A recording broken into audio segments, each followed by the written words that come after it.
Bueno, vamos a finalizar con los mecanismos de defensa, pero antes de finalizar con los mecanismos, estábamos hablando sobre la última fase, que es la genital.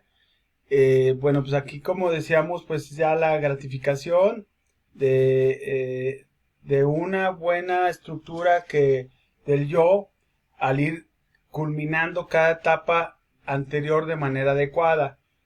Si no se culminan estas etapas, pues puede haber ahí conflicto, eh, no se puede gratificar el deseo eh, simbólico intelectual de la amistad, de la relación de amor, de la familia, de responsabilidades que conciernen a los adultos.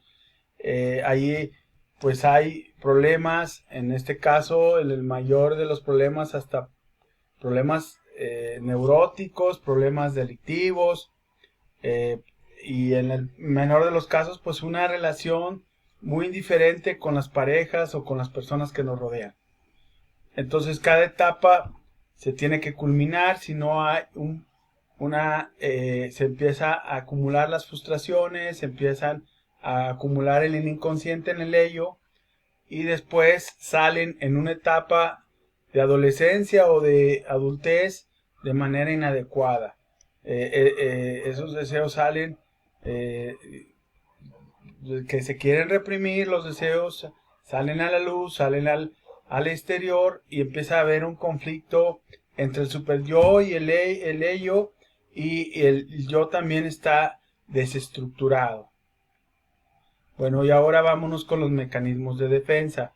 Los mecanismos de defensa fueron postulados por Freud y son unos recursos inconscientes que utilizan las personas para hacer frente a situaciones más o menos difíciles de frustraciones.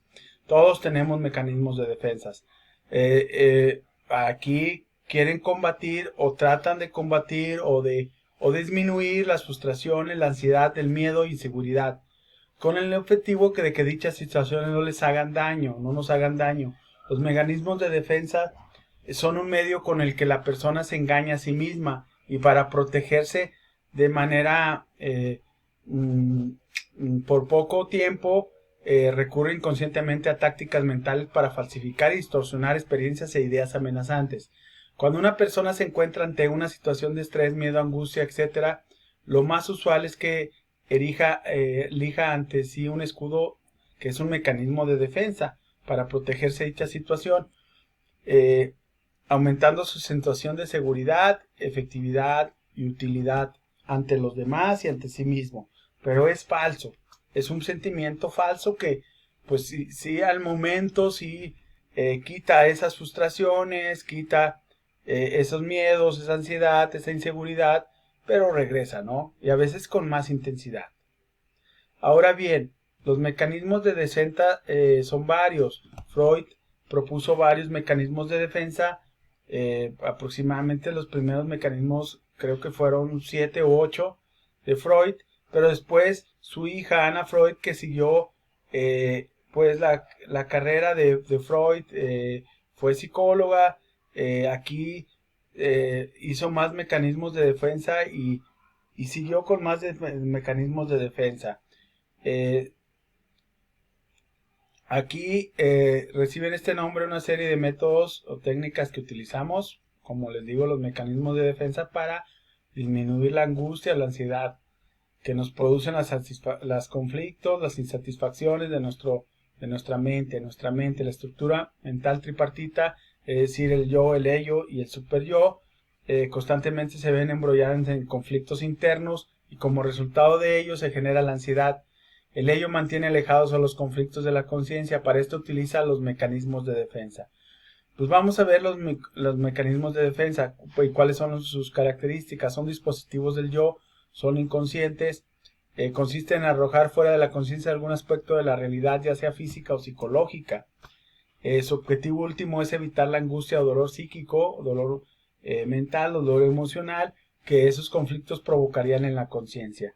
Pero como les digo, lo hacen de manera momentánea. Regularmente se utilizan mucho este tipo de mecanismos y suelen aumentar cada vez más se utilizan un tipo de mecanismo. La primera censura entre el inconsciente, es decir, la primera represión o la primera engaño, y el preconsciente tiene que ver con la represión. La represión, es un mecanismo de defensa, así se llama represión, consiste en rechazar y mantener fuera de la conciencia todos aquellos contenidos que resultan dolorosos o inaceptables para el sujeto. Es decir, por ejemplo, cuando no queremos hablar de una cosa que nos hace mal, una ruptura, eso es reprimirlo.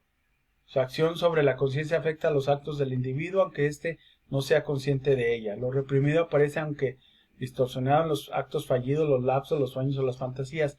La represión es cuando uno ya no quiere tratar, o por ejemplo en un sueño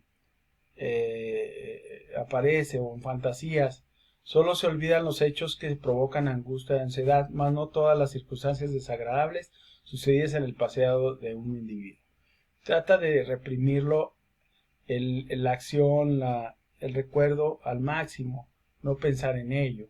Se olvida, pero de que cuando le simboliza algo, a lo simbólico es algo que nos representa a algo que vivimos, alguna imagen, algún signo, ¿no? Es algo simbólico. Y ahí es cuando entra también pues ese malestar.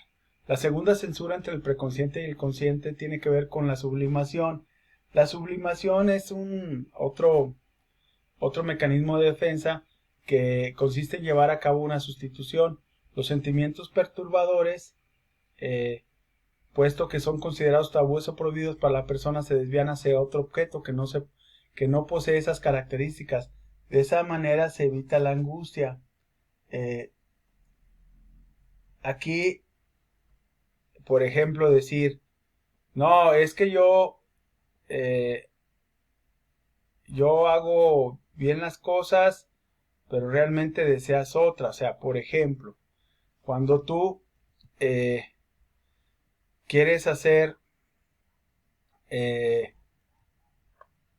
no sé, beber, pero dices, no, es que yo, en lugar de beber, pues haces otra cosa que sea totalmente diferente y que esté bien vista por la sociedad. No sé, irte a jugar lotería, pero pues tú lo que quieres es beber, ¿no? Entonces sublimas, por ejemplo, son sentimientos perturbadores, prohibidos, pero sublimas eso y lo desvías a otro objeto que no posee esas características, que sea totalmente diferente. Eso es la sublimación. El aislamiento, la conciencia retenida los hechos, pero no los sentimientos, que son hechos, que esos hechos habían provocado por el dolor, la culpa, la vergüenza. Eso es parte del aislamiento. Eso es un ejemplo. La negación consiste en rechazar una idea perturbadora, negándola constantemente.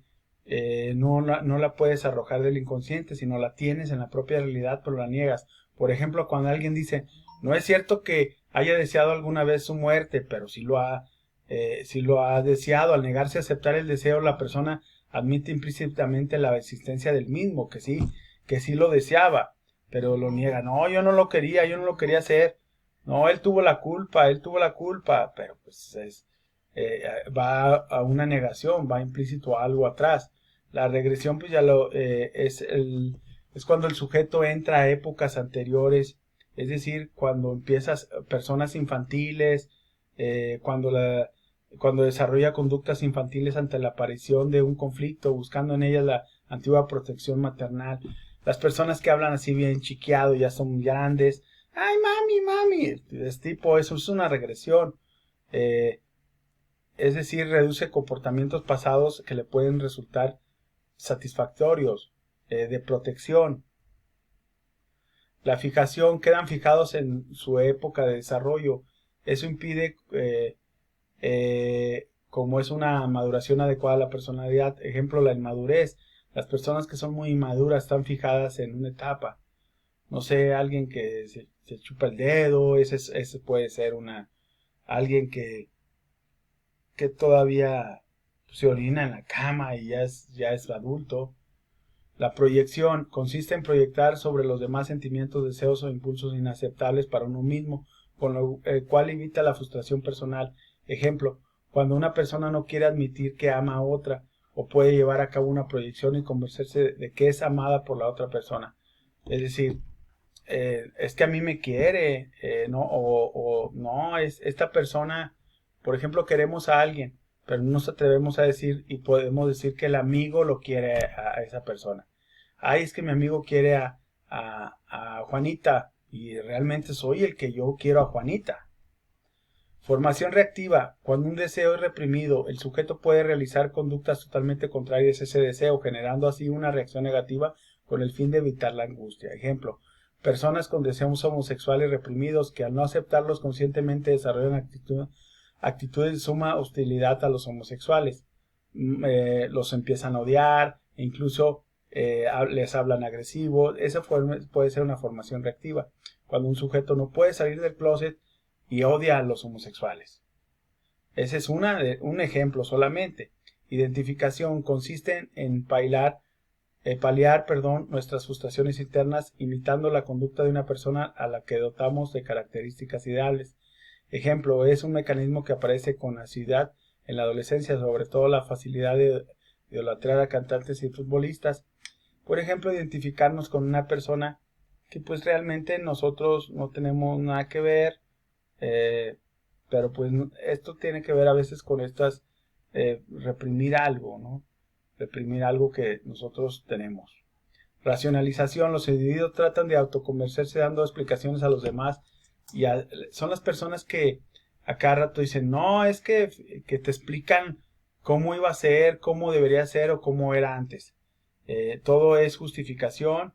Sentimientos inaceptables o reprimidos pueden ser justificados mediante la percepción. Siempre te quieren dar, te quieren poner a prueba o probar.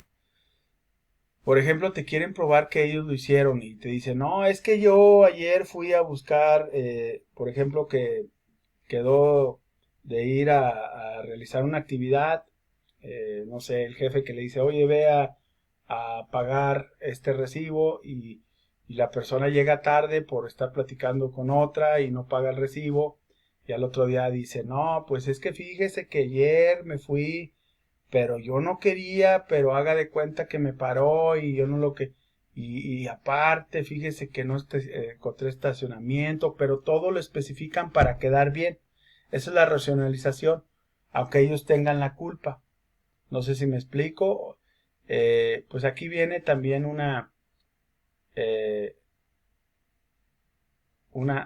ejemplo ya.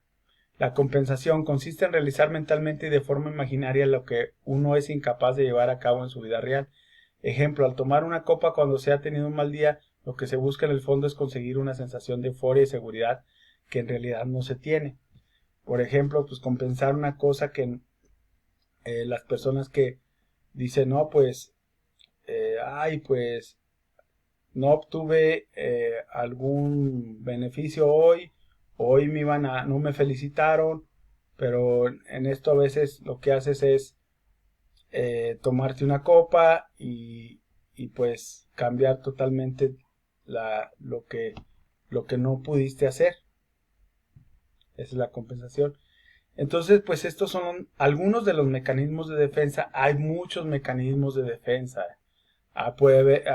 Creo que hay 19, 20 en total, un poco más. Pero pues aquí vemos los más importantes. Entonces, a grosso modo, esto es el psicoanálisis de Freud. El psicoanálisis es muy complejo. Hay nuevas teorías de psicoanálisis donde no contraponen lo que dice Freud, sino lo complementan. Podemos hablar de un psicoanalista que se llama Lacan, que ya falleció hace como unos 20, 30 años. Lacan también es uno de los máximos representantes del psicoanálisis, pero pues es un psicoanálisis contemporáneo. El psicoanálisis de Freud es un psicoanálisis clásico, pero esto es la base de todo el psicoanálisis y pues espero que hayan comprendido esta teoría fantástica y vamos a seguir viendo más teorías a continuación. Saludos.